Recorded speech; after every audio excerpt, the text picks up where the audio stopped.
अगर दोस्तों मैं आपको ऐसे कहूं कि आपको वैरिकोसील है या नहीं, बिना डॉक्टर के पास जाए आप शुरुआती कुछ लक्षणों के जरिए से ही कैसे डायग्नोस कर सकते हैं या नहीं कर सकते, या आपको वैरिकोसील है या नहीं जानने के लिए कौन कौन से लक्षण जरूरी है, या कुछ लोग ऐसे हैं जिनको वैरिकोसील है लेकिन वो उसको इग्नोर कर रहे हैं, उनके बॉडी में वैरिकोसील के कुछ ऐसे जरूरी सिम्टम मौजूद है लेकिन वो उसको इग्नोर कर रहे हैं। तो दोस्तों इस वीडियो में हम आपको बताएंगे कि कैसे हम बिना डॉक्टर के पास जाए कुछ शुरुआती लक्षण के जरिए से डायग्नोस कर सकते हैं कि हमको वैरिकोसील है या नहीं, और उसके बाद का फॉलोइंग ट्रीटमेंट हम ले सकते हैं। इसलिए दोस्तों इस वीडियो को आखिर तक देखिए, क्योंकि इस वीडियो को देखने के बाद आपको कंफर्म ये बात समझ में आने वाली है कि आपको वैरिकोसील है या नहीं है। दोस्तों चलिए अब मैं आपको बताता हूं कि वो कौन से जरूरी सिम्टम है जिसको जानकर आप कंफर्म कर सकते हैं आपको वैरिकोसील है या नहीं। लेकिन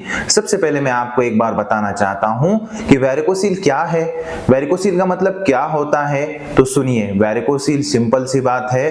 वैरिकोसील का मतलब ये होता है कि आपकी जो अंडकोश की नसें है उसके अंदर जो है तो खून का, ब्लड का रुकना और उसमें जो है तो स्वेलिंग आ जाना, इसे हम वैरिकोसील कहते हैं। दोस्तों अब मैं आपको बताता हूं कि वैरिकोसील के वो कौन से 4-5 सिम्टम है जो बहुत ही इंपॉर्टेंट है। उसमें से नंबर 1 जो सिम्टम है जिसमें वैरिकोसील होता है वो है कि अंडकोश के अंदर हल्का सा दर्द हो जाना, भारीपन लगना। जी हाँ दोस्तों, ये पहला सिम्टम है कि अंडकोश के अंदर दर्द होता है, हल्का सा मीठा सा। उसके बाद जो है तो उसमें भारीपन लगता है, ऐसा वजन लगता है अंडकोश में। दूसरी बात यह है कि अंडकोश में जो दर्द और भारीपन है वो जो है तो आराम करने पर कम हो जाता है। सुबह के वक्त कुछ भी नहीं होता, लेकिन जैसे ही शाम का वक्त होते होते आता है वैसे ही अंडकोश के अंदर का भारीपन बढ़ता जाता है। ये जो है तो पहला सिम्टम है वैरिकोसील का। दूसरा जो सिम्टम है वैरिकोसील का वो है अंडकोश के अंदर एक साइड में, ज्यादातर लेफ्ट साइड के अंदर सूजन आ जाना, ये दूसरा सिम्टम है। जी हाँ दोस्तों, अंडकोश एक बड़ा एक छोटा हो जाना, एक साइड में जो है तो सूजन आ जाना, उसमें आप जब हाथ लगा रहे तो वहां पे आपको हाथ को नसें, बड़ी नसें आपके जो है तो मोटी हाथ को लगती है, ये दूसरा सिम्टम है वैरिकोसील का।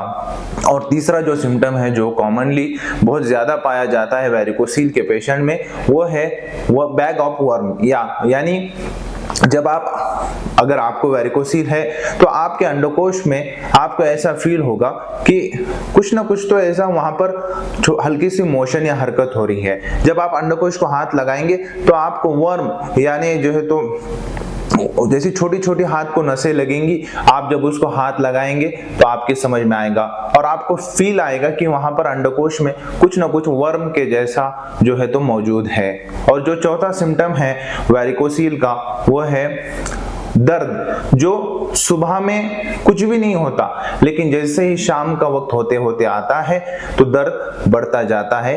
ये एक बहुत ही कॉमन सिम्टम है वैरिकोसील का। और चौथा जो एक साइन है वो है कि आपके अंडकोश में कभी बहुत जोर से मार लग गया हो, किसी दोस्त ने आपका मजाक में अंडकोश दबा दिया हो, या और कोई इंजरी आपके अंडकोश पे हुई है और उसके बाद आपको अगर दर्द होता है तो समझ लेना कि ये आपको वैरिकोसील है।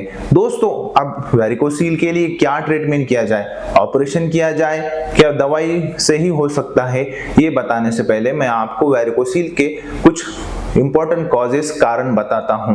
नंबर 1 कारण है कि आपके अंडकोश पे वैरिकोसील होने का वो है हार्ड वर्क, जिसमें स्टैंडिंग आया, खड़े रहना आ गया, रनिंग आ गया, बहुत ज्यादा बैठना आ गया, बहुत ज्यादा वजन उठाना आ गया, या उसके अलावा आप बहुत ज्यादा हार्ड वर्क करते हैं किसी लाइन का तो आपको वैरिकोसील हो सकता है। नंबर 2 कारण है कि क्रोनिक कॉन्स्टिपेशन। जी, अगर आपको किसी बहुत सालों से या बहुत दिनों से कब्ज है, बहुत ज्यादा स्टूल जो है तो हार्ड होता है, टॉयलेट में आपको बहुत ज्यादा दिक्कत होती है, हार्ड स्टूल आता है, तो समझ लीजिए कि वो दिक्कत के कारण जो है तो आपको कुछ ही दिनों में, कुछ महीनों में जो है तो वैरिकोसील डेवलप होता है। तीसरा जो कारण है वैरिकोसील का वो है इंजरी। जी हाँ दोस्तों, किसी लाइन का आपके अंडकोश पे जोर से मार लग गया हो, एक्सीडेंट हुआ हो, या फिर और कोई दीगर कारण की वजह से आपके अंडकोश पे इंजरी हुई है तो भी आपको वेरिकोसील हो सकता है। नंबर 4 जो कारण है वो है क्रोनिक कफ। बहुत सारे लोग होते हैं जिनको खांसी होती है, बहुत सूखी खांसी होती है भाई कई महीनों 2-4 महीने, और खांसने के साथ साथ अगर आपको अंडकोश में दर्द हो रहा है तो ये भी एक कारण है वेरिकोसील का। और चौथा और पांचवा कारण कुछ इस तरह से है कि बहुत सारे लड़के जो है तो हस्तमैथुन करते हैं, मास्टरबेशन करते हैं, बहुत ज्यादा कम उम्र से हस्तमैथुन करने के कारण भी जो है तो देखा गया कि उनके अंदर वेरिकोसील हो सकता है। और एक कारण ये भी है कि जेनेटिकली, मतलब किसी के बाप को था, उसके दादा को था, अब उसको भी हुआ है, इसे हम जेनेटिकली कहते हैं। तो दोस्तों ये कुछ कारण थे वेरिकोसील के जो मैंने आपको बताए।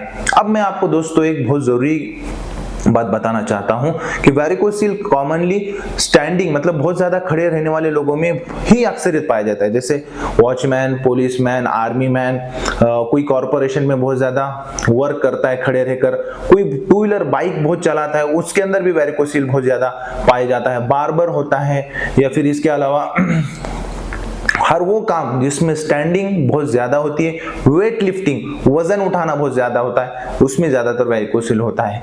और एक कारण है वेरिकोसील का, वो है हर्निया। जी हाँ दोस्तों, बहुत सारे लोगों को पहले हर्निया होता है। हर्निया क्यों होता है कि वो जिम लगा लिए, वजन उठा दिए, या फिर और कोई काम करने में जोर से वजन उठा दिए और उनको एक साइड में हर्निया हो गए। अब जब हर्निया हुआ तो हर्निया को तो उन्होंने जो है तो ऑपरेशन कर लिया, लेकिन अब जो है तो हर्निया के कारण उनके अंडकोश की नसें फूलने शुरू हो जाती है और उनको वेरिकोसील होता है। ये कुछ कॉमनली कॉजेस है वेरिकोसील के। अब बहुत ही इंपॉर्टेंट पार्ट वो है ट्रीटमेंट। देखो, अगर आपको वेरिकोसील हो गया तो आपको जो सर्जन है वो बोलता है कि इसके लिए जो है तो आप ऑपरेशन कर लो, उसमें ना स्टिच होगा, ना कुछ होगा, ना क्या होगा, ऐसा बोलकर आपकी काउंसलिंग करता है। लेकिन जब आप ऑपरेशन करके है, थम्बोलाइज कर लेते हैं, तो उसके बाद देखा गया कि 4-6 महीने के बाद जो है आपको फिर से वेरिकोसील दूसरी साइड में हो जाता है, या उसी साइड में दूसरे वेन में हो जाता है। तो दोस्तों इसके लिए अक्सर देखा गया कि जो ऑपरेशन होता है वेरिकोसील का वो 99% जो है तो फेल हो जाता है। इसलिए आपको इसके लिए दवाई खाना पड़ेगा। दवाई से जो है तो आपका वेरिकोसील पूरा ठीक हो सकता है, लेकिन उसकी पर्टिकुलर दवाई आपके बॉडी में जाना जरूरी है। तो दवाई क्या होगी, कैसी होगी, वो सब हम आपको डिटेल बताएंगे। जो नंबर हम बता रहे हैं, इस नंबर पे आप हमको व्हाट्सएप पे आपकी रिपोर्ट डाल सकते हैं, आपका सारा डिटेल्स हमको दे सकते हैं। लेकिन हर एक का सिम्टम अलग होता है, हर एक की तकलीफ अलग होती है, हर एक का कॉज अलग होता है, सारी चीजें अलग होती है। इसलिए सबसे पहले आपको हमको मैसेज करना पड़ेगा, हमको आपकी पूरी कंडीशन और आपकी तकलीफ बताना पड़ेगी, उसके बाद हम आपको मेडिसिन बताएंगे। तो दोस्तों देर ना कीजिए, अगर आपको इसमें से कोई भी एक सिम्टम है या और कोई सिम्टम है तो आप हमको डायरेक्टली कॉल मैसेज कर आपकी दिक्कत बताएं, हम आपको पूरा ट्रीटमेंट कैसे करना है वो सब डिटेल्स में बताएंगे।